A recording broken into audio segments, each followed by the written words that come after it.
maybe this isn't your line of work, but someone should start up the new Fletcher School minor in bribing foreign countries. I think that's, to build up the subject matter expertise here, I think is something that is really lacking in the U.S. arsenal. Yeah, good luck getting donations to that. Oh, easy. Are you kidding me? This is like a super easy fundraising activity. What corporation would not want to get into this game?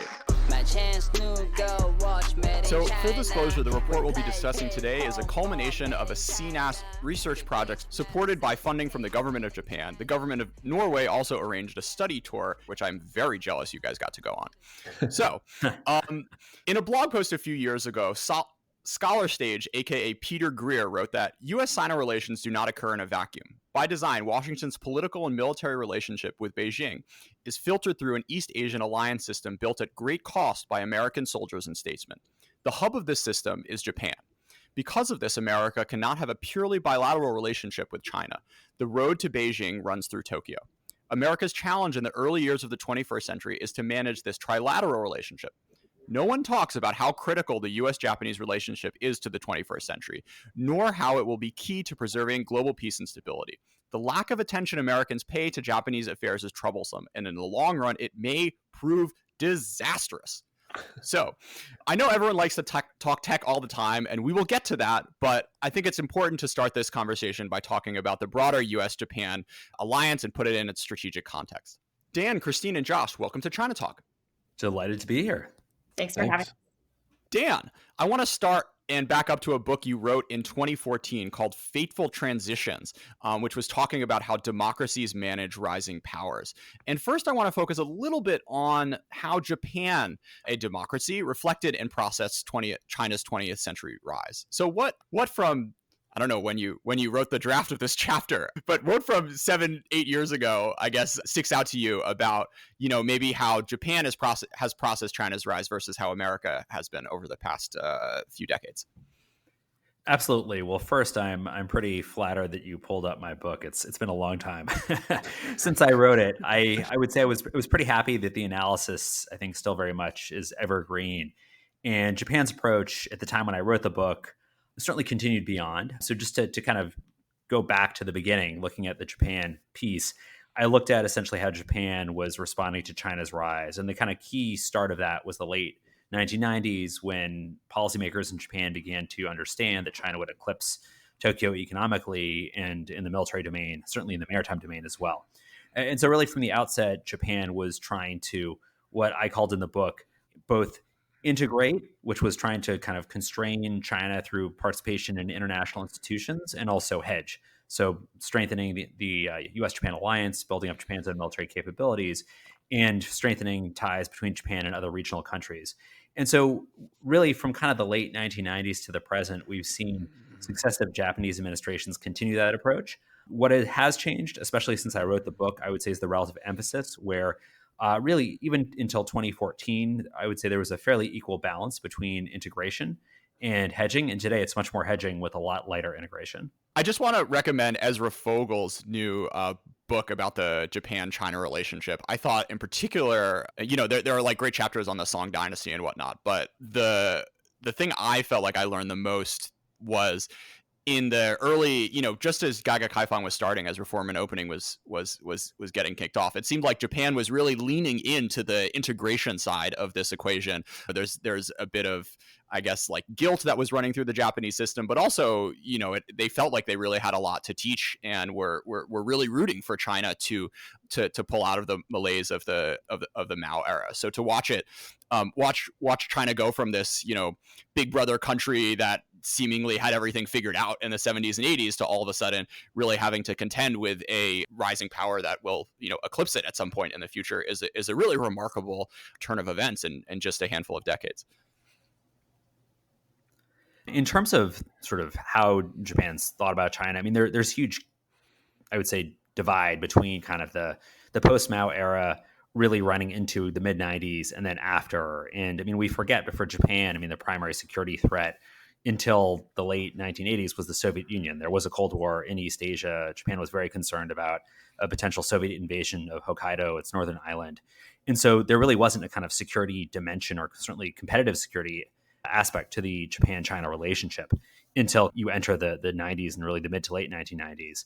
So definitely a huge pivot for Japan from trying to sort of see China as a country that it was trying to help, in part because that served a broader balance against the Soviet Union, to being the kind of primary regional competitor to Japan.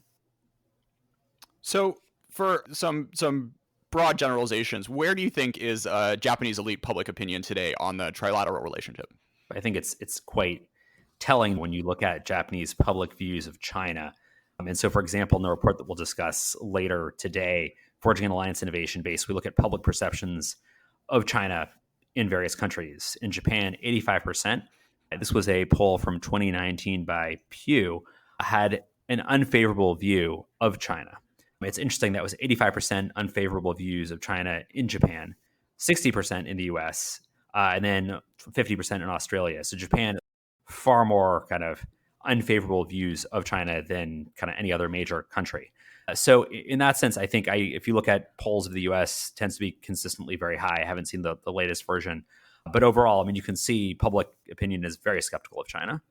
Another dimension to complicate our trilateral relationship is, of course, the Japan-South Korea tensions. So what role does China aggression play in moderating or impacting the other trilateral relationship between the U.S., Japan, and South Korea? So I think you're right that greater convergence in threat perceptions of China and also North Korea to a certain extent could lend itself to opening new avenues of dialogue between Japan and South Korea. And I think especially in the midst and the aftermath of the COVID-19 pandemic, I think the convergent threat perceptions of China is actually not a far too distant prospect. In particular, I'd be on the lookout for any shifts in the domestic political environment in South Korea, looking at its April 15th legislative election coming up just, next week. And I think as some of the fallout in the Japan-South Korea bilateral relationship can be directly attributed to the political leadership in both countries. And I think the other major variable here is obviously the United States. Without strong leadership and signaling of U.S. commitment to multilateralism, I think Japan and South Korea will likely become more entrenched in pursuing the sort of fortress strategies that we're seeing today. I think especially South Korea will grow more susceptible to Chinese coercion and inducements that we've seen in the past several years. So what could potentially change that dynamic? A lot of this, is dependent on what the United States does. And obviously Tokyo and Seoul are looking to the administration and to Washington about next steps on both North Korea and China in sort of the post-COVID-19 world. And so I think, a lot of this is dependent on American commitment to its allies in the region. And so I think this next step should be rooted in sort of reaffirming our longstanding commitment to the security of our allies, particularly in terms of the near-term threat that we're seeing from North Korea, obviously with its enduring nuclear program, but also in terms of China's economic coercion, especially of South Korea. Let's come to today's main topic, tech cooperation among allies. So why is this important? It's important for a few reasons, Jordan. I mean, one, and I would say just taking the broader context, because today the U.S. is gradually losing its tech advantage to China for a number of reasons that we document in our new report. I mean, everything from failure to kind of invest in American R&D sufficiently to China's own parallel investments, and of course, China's global acquisition of technology, including in the U.S. through every means possible, whether legal or illegal. So in that context, that the U.S. is losing its tech advantage. Of course, most importantly, the U.S. needs to invest in itself, but there are many political hurdles to that. So at least in the near to a medium term, a really key area is for the U.S. to deepen cooperation with allies, because one, they tip the scale against China. That if you look at just the size of China's economy, its population, increasingly the funds it can dedicate to technology, the U.S. really has to work with allies to ensure that it has kind of a quantitative overmatch in that sense. Also, of course, I mean, the allies have today a lot of critical technology that the U.S. is not always necessarily the leader in. And 5G, of course, is one example. So given the diffusion of innovation, allies bring a lot more to the table than they might have in the Cold War when the US was clearly the technological leader. And then last, but definitely not least, technology protection today requires a collective effort. The US can become a harder target to China, but if allies don't follow suit, whether it's imposing restrictions on Chinese investment in their tech sectors or export controls, ultimately China will simply go elsewhere, get what it needs, and the US will put up barriers to investment for kind of with very little return on that. So that is really why allies matter critically at this stage. Often think tank reports put forth opinions, but don't necessarily deliver information and analysis, which I haven't come across, especially as someone who reads a lot of think tank reports about a pretty narrow topic. But this one had this whole section of all these government agencies, which I'd never heard of before. So would you guys like to pick a few of your favorites that are involved in this overseas tech cooperation ecosystem? The US government has really stepped up engagement with allies on both the innovation and technology protection fronts, largely in response to concerns about China, but also many of these programs and initiatives are long-standing efforts. And so on innovation, there's actually a pretty wide range of mechanisms that the United States has for collaborating with allies on a range of activities, including technology scouting. And so programs like the Foreign Comparative Testing Program have actually been around since the 1980s and are predominantly focused on procurement. And so that's actually what we identify as a shortcoming of the program. It's by design focused on filling near-term needs rather than supporting long-term cooperation. There are also multilateral cooperative frameworks like the National Technology and Industrial Base, or NTIB, which is probably one of the more well-known mechanisms that brings together the United States and some of its closest allies, including Canada, the UK, Australia. And then moving to the tech protection side, there are also a pretty wide range of different consultations and multilateral regimes. The Wassenaar Arrangement is probably one of the most well-known and highest profile mechanisms, as it brings together 42 of the world's most technologically advanced democracies, and notably a non-democracy, Russia. And so actually, we argue that this inclusivity imposes significant constraints to the, updating control lists as technologies evolve. Over the course of our research for this project, we were able to meet with, a lot of people who are involved in a number of these different initiatives and agencies. And we were also able to meet with allies or people who are interfacing with these government initiatives in allied countries. And not to be like overly pessimistic, but with a lot of what we heard from people in these allied countries. For the record, we visited Norway, Japan, and Israel for research for this project. They had a lot of confusion initially about navigating the process of opening up their tech to the US market, especially in the dual use realm. Some people we met with mentioned that they were actually initially suspicious that some of these things being about hunting for various IP to bring back to the US and develop there. So I think there's like a lack of information out there on how to best navigate.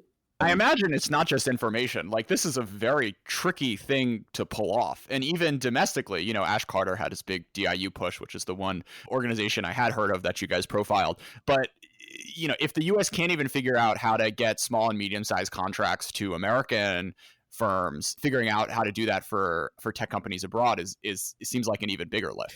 Yeah, the companies that were, most successful were the ones that had the good tech and were able to shrewdly navigate the process. And in an ideal world, we're really just, leveraging the best technology, and it shouldn't be a prerequisite that they're able to, devote significant resources to navigating these complex processes.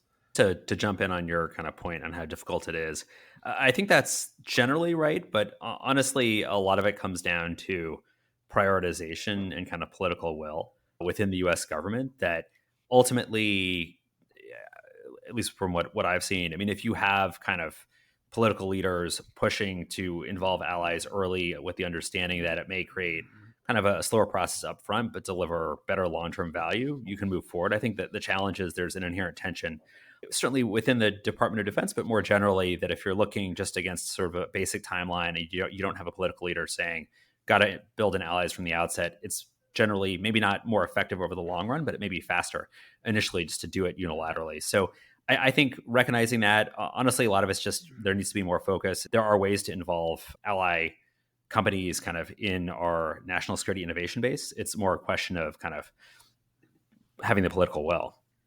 So, speaking of political will, Buy American is a principle which always seems to run afoul of these sort of international procurement efforts.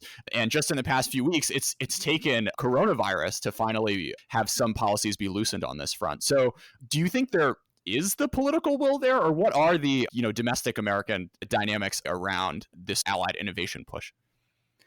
I think there's growing appetite for it, particularly in that. If you look at defense collaboration, especially in the defense domain with some of our allies already, you create jobs in the US, so it's not sort of zero sum. It's more a rising tide lifts all boats. And so I also think that the kind of competitive pressure from China will increasingly force Americans overall to think more about sort of, can we develop it together as opposed to produce it and necessarily make it here.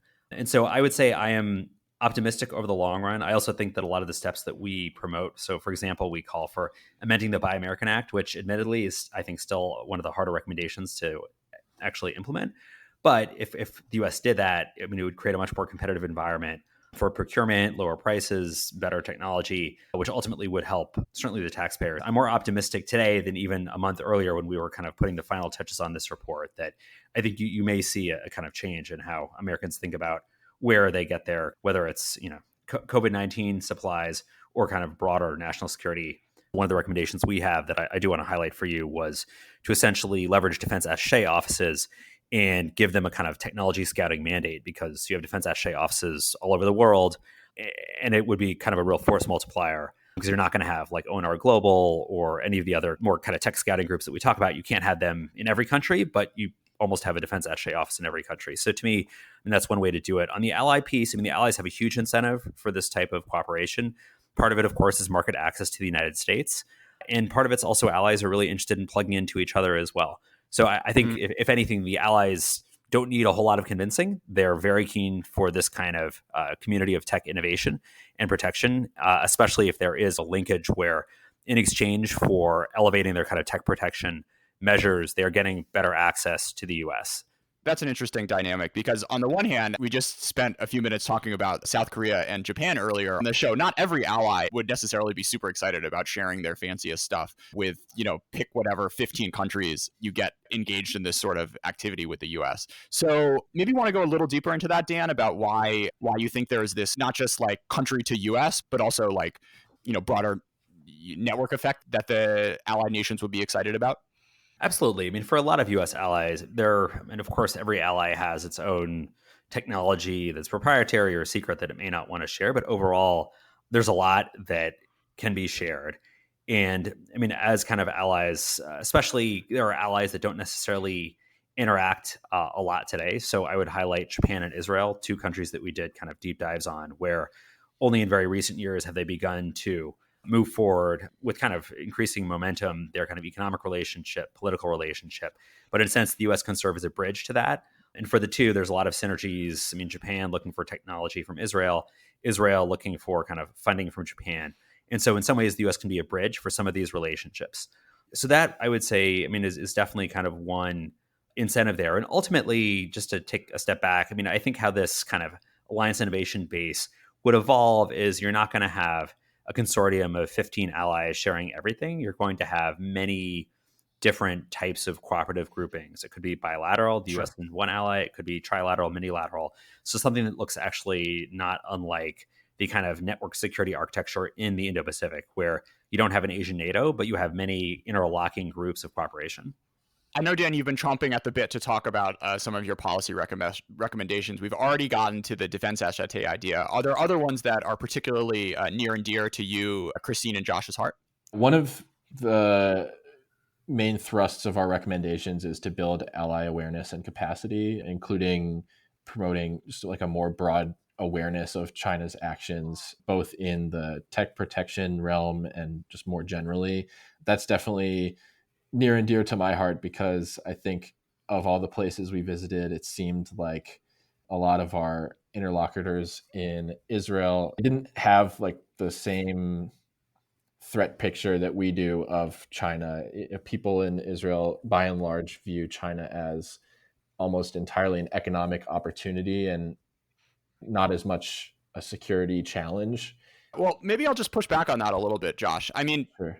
like China, I think there's a pretty reasonable argument to make that like Israel isn't all that threatened by China. I mean, like the worst case, okay, they steal some technology, but I mean, is China going to be start selling, advanced weaponry to Hezbollah or something? I mean, it comes back to my earlier question I posed to Dan about how incentives are different for these different countries, and it's not necessarily that everyone's gonna see Huawei or CNOOC all in the same lens. So I think this is a dynamic that like the U.S. is going to have to manage and not necessarily count on everyone buying the administration's line that China is necessarily, or China and Chinese investment is necessarily something that comes at great risk.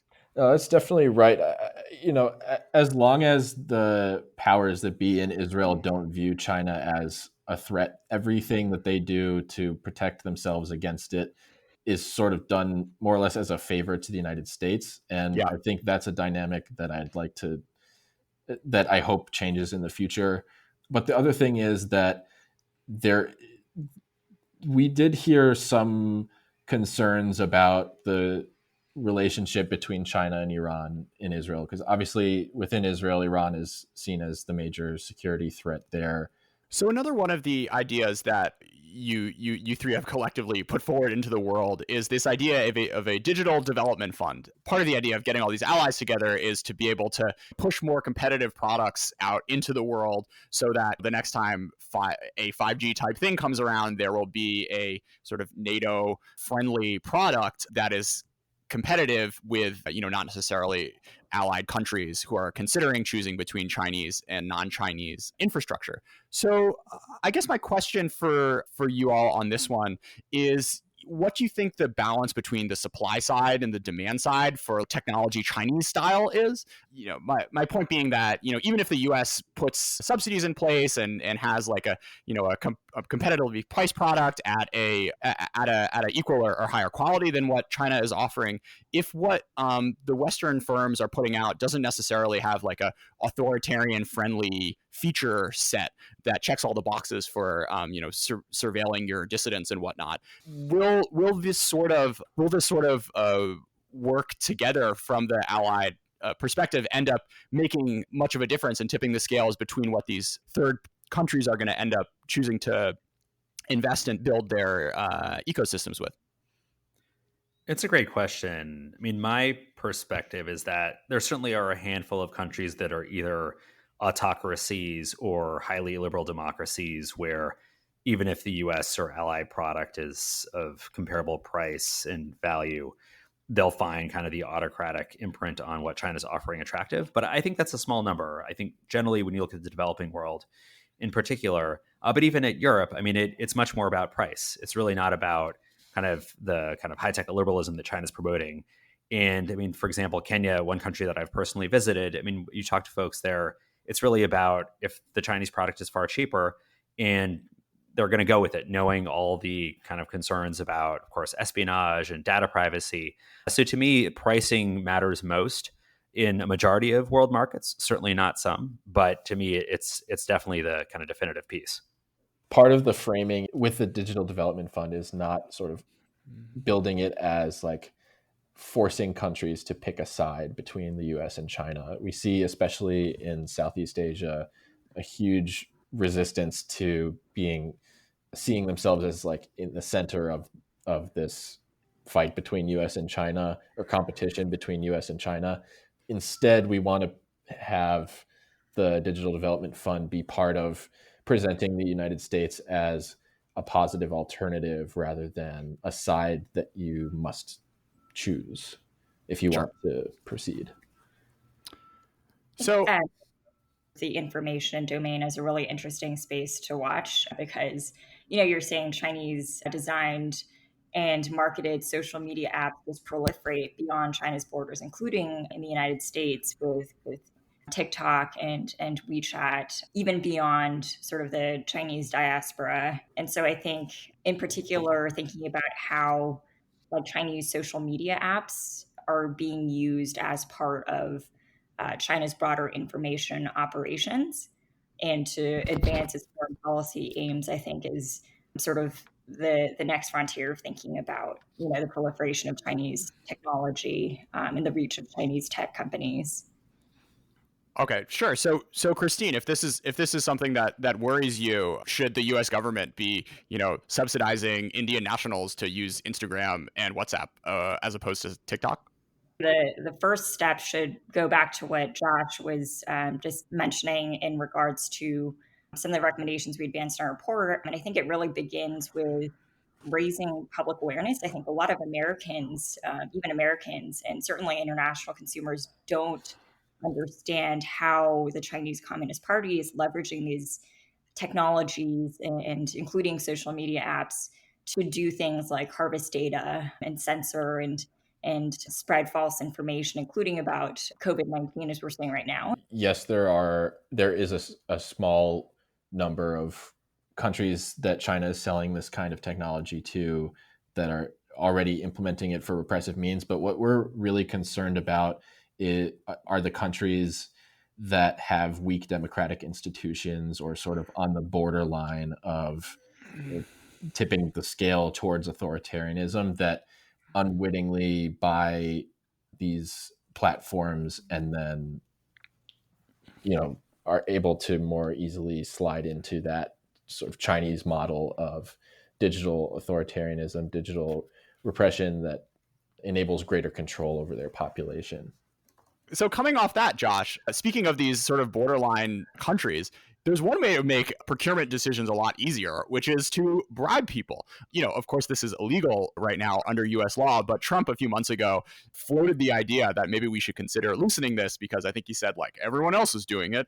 So if a few $1 million here and there is really what it takes to have these countries do, as you allude to, what is probably best for their people in the long run, what's so wrong with the idea of potentially, throwing a few $1 million in some Swiss bank accounts and, supporting the New York real estate market, which is, I think, something that's going to be in dire straits in the coming months and years. It's in the long run help America's and our allies' technology ecosystem. Sure. So here's my take. One, bribing people overseas to buy our products is not who we are as Americans. I think at the end of the day, that's not what America should do. It's against our national character. Two, I don't think we'd be effective compared to China. The United States does not have the resources like China to throw around, nor does it have the expertise at bribing officials. So I think for both value-based reasons and pragmatic reasons, it would be entirely counterproductive and wrong. I don't know, Dan. How much money was flowing into repressive regimes for most of the second half of the 20th century? And I have no doubt that there is enough bribing talent within the US to sort of figure out these things. And I would even argue that I think actually the Chinese government, in their overseas bribing activities has been exposed a lot of times and isn't necessarily quite as fluent in the ways of the world. I think finding some experienced Exxon employees who spent a lot of time in some pretty rough places, if you gave them a little extra leash, they could certainly do a good job with a little more wiggle room. Yeah, I would respectfully disagree there. I think at the end of the day, it's not who we are. It's not our sort of area of competence either. And if you look at areas where the U.S., whether it's been even above the table, sort of pushing money out quickly like Iraq or Afghanistan, it tends not to certainly deliver the results that I think American policymakers had expected, seeing how both of those countries have gone. Well, maybe this isn't your line of work, but someone should start up the new Fletcher School minor in bribing foreign countries. I think that's to build up the subject matter expertise here. I think is something that is really lacking in the U.S. arsenal. Yeah, good luck getting donations to that. Oh, easy? Are you kidding me? This is a super easy fundraising activity. What corporation would not want to get into this game? Dan, earlier on, you said that coronavirus you thought is increasing American appetite for doing this sort of overseas collaboration on the technology front. But also, we've been seeing in some dimensions an increase in protectionism of people setting up different countries saying that exports on medical goods are not being allowed, and just travel not being something that is possible around the world, I imagine makes this sort of work a lot more difficult. So I'm curious, are there any other things that you would revise in your prognosis of how these trends will turn out in light of what's been happening in the world over the past few months? And for the record, we're recording on April 8th. Well, certainly we could have, in the kind of basket of shared alliance challenges, put responding to a global pandemic. That would have obviously been a nice shared challenge to put. I think, of course, travel disruption, it hinders collaboration. I'm optimistic that at some point we will safely be able to come back to in-person meetings and travel again. So I think that's kind of a temporary disruption. Overall, I think we've certainly seen the merits if there had been much closer collaboration with U.S. allies, particularly in Europe and East Asia, early in this growing pandemic. Maybe we would have prevented some of the spread. And so I would say I'm optimistic that you see some kind of short-term protectionist impulses, but that ultimately the longer-term lesson will be, certainly with allies, the need to collaborate more. So one point I just like to make is I think that we've had this long conversation about the U.S. working with its allies on technological cooperation, and there's a lot of fear of China's rise and whatnot. But one of the real advantages America has is that this is something that's like even possible for the U.S. to try to do. I mean, China's quote unquote allies, which are sort of pretty hazy to begin with. Like, I don't think Pakistan or Nepal or Mongolia or Burma really have all that much that the PLA would like to incorporate into their weapon system. So as scared as everyone is at China's rise, I think it's important to put this in perspective that at least on this issue, you would much rather be sitting in Washington and Beijing. 100% yes. So to close, reading recommendations, Asia policy or otherwise? My recommendation, not Asia policy, but I think instructive for the current era, is a biography of David Ben-Gurion called The Burning Ground. And kind of the key insight there is essentially he was able to kind of predict discontinuous change, that the world would transform in his lifetime. And then he went forward and founded the State of Israel. And I think especially in the era of COVID-19, we all need a bit more of that ability to kind of understand it and predict discontinuous change, which is really, really hard. We all think in trends, but not kind of ruptures. So my recommendation isn't quite related to Asia policy, but I recommend everyone listen to the album of Sam Cooke's 1963 live performance at the Harlem Square Club. The performance is honestly so electric. If you dial up the music